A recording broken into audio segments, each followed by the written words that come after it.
Salut tout le monde, j'espère que vous allez bien. Il y a quelques temps, je suis allée à la World Archery pour voter pour l'archer de l'année et à ma grande surprise, je me suis rendu compte qu'il n'y avait pas les barbeaux. Les coachs également qui pouvaient être votés, mais également les juges. Enfin bon bref, dans tout ça pour dire que je trouvais ça assez dommage qu'il n'y avait pas les barbeaux et je me suis dit que c'était tout à fait aussi intéressant étant donné que les barbeaux avaient réalisé plusieurs performances. Entre temps, je me suis dit que ça pouvait être intéressant de vous présenter les arcs-chasses et les longbows que je viendrai présenter dans une vidéo par arme. Et donc aujourd'hui, je vais vous présenter les longbows. Et donc voici ma présentation des 5 meilleurs archers dans chacun de leurs catégories.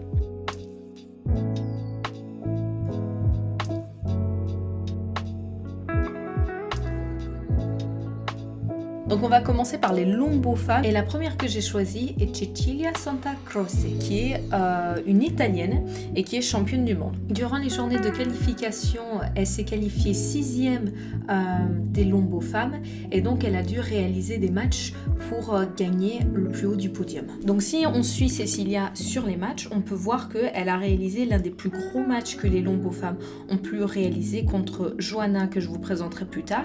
Mais regardez le score, 56 contre 55. Elle n'était que à 10 points du score parfait, ce qui est vraiment énorme. Lorsque elle va affronter la deuxième des qualifications, elle fait une moyenne de 40. Elle n'a pas quitté le 10, comme on peut le voir, 10, 10, 10, 10. Elle a 32 ans, je crois que c'est sa première médaille, quand même assez impressionnant de quel type de voir justement les duels qu'elle a fait et comment est-ce qu'elle a réussi à s'en sortir. La deuxième longbow femme que je vais vous présenter, c'est encore une italienne, c'est Johanna Bassi, qui est vice-championne du monde. Ce que je trouve assez bien avec cette longbow femme, c'est qu'elle a 71 ans. Surtout qu'il faut savoir que les longbows en Italie ont un super niveau. Si on regarde les demi-finales, les 4 longbow femmes qui sont présentes, 3 d'entre elles sont italiennes. Enfin, vous imaginez les championnats d'Italie. Moi je trouvais ça sympa et je trouvais ça assez encourageant de voir qu'on a beau avoir n'importe quel âge, on peut continuer à faire du haut niveau tant qu'on reste dans la course et j'imagine qu'on est un peu patient. Pour la troisième longbow femme, je vous présente Giulia Barbaro. C'est une italienne de 65 ans qui a fini première des qualifications, ce qui lui donne automatiquement le privilège de pouvoir participer en équipe mixte, donc un homme et une femme, et en équipe femme, que ça comporte une barbeau, une longbow et un arc à poulie.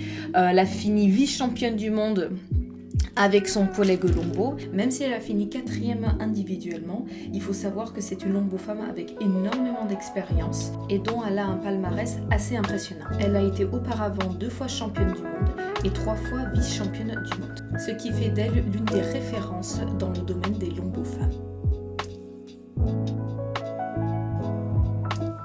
Alors la 4e longbow femme, c'est une Autrichienne qui s'appelle Johanna Pittman.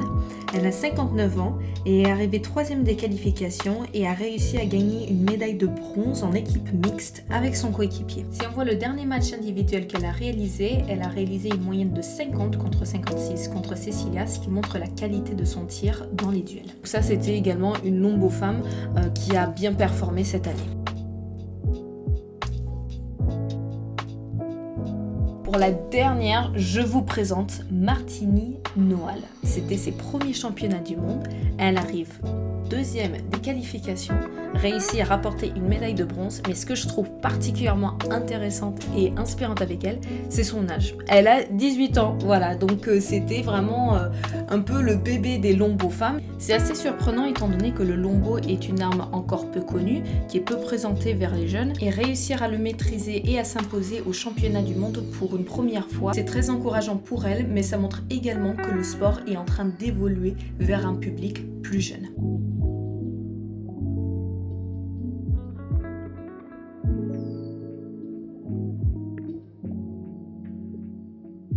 Le premier homme longbow que je vous présente, c'est Giuliano Falizzi, est un archer italien qui a 66 ans, qui est devenu champion du monde individuel, équipe et vice-champion du monde mixte. C'est un archer avec énormément d'expérience et qu'on retrouve régulièrement sur le podium. Voilà, donc il a réussi à être champion du monde individuel, équipe et vice-champion du monde en mixte sur sa terre natale. Et pour ça, il a entièrement sa place dans les 5 meilleurs longbow hommes de l'année.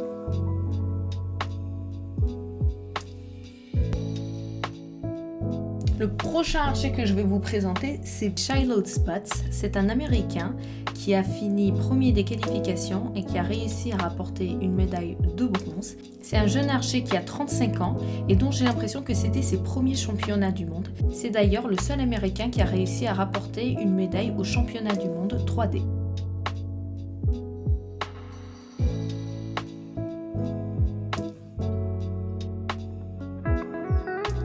Ensuite, le troisième archer lombo que je vais vous présenter est un Espagnol qui s'appelle Failo Valentino Fernandez Alvarez, qui a réussi à finir champion du monde en mixte, vice-champion du monde équipe et qui a fini 3e des qualifications avec le deuxième jour 422 points. Il a réussi quand même à être bon au niveau des qualifications et même au niveau des duels, et ben il a quand même été bien présent et a réussi quand même à être 2 fois en finale.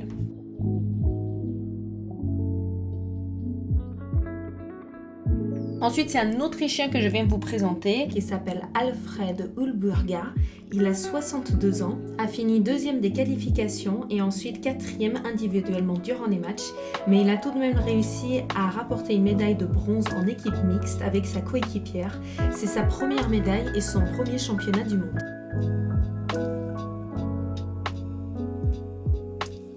Le dernier lombo homme que je vous présente est un Français qui s'appelle Guillaume Kittel et il a fini vice-champion du monde. Et ce qui est super impressionnant, c'est que si on voit sur les qualifications, il était 14e à la base. Ce qui veut dire qu'il a dû faire plusieurs matchs pour monter. Surtout que Guillaume n'était pas très loin à être champion du monde. Il était à seulement 2 points. Ça s'est vraiment joué à la dernière cible pour savoir qui allait être champion du monde. Donc encore félicitations à lui. Donc voilà pour la présentation des lombos hommes et femmes. J'espère que ce format vous aura plu et que vous avez appris des choses. La prochaine vidéo sera sur les arcs-chasses. Et en attendant, je vous souhaite une bonne journée et à très bientôt.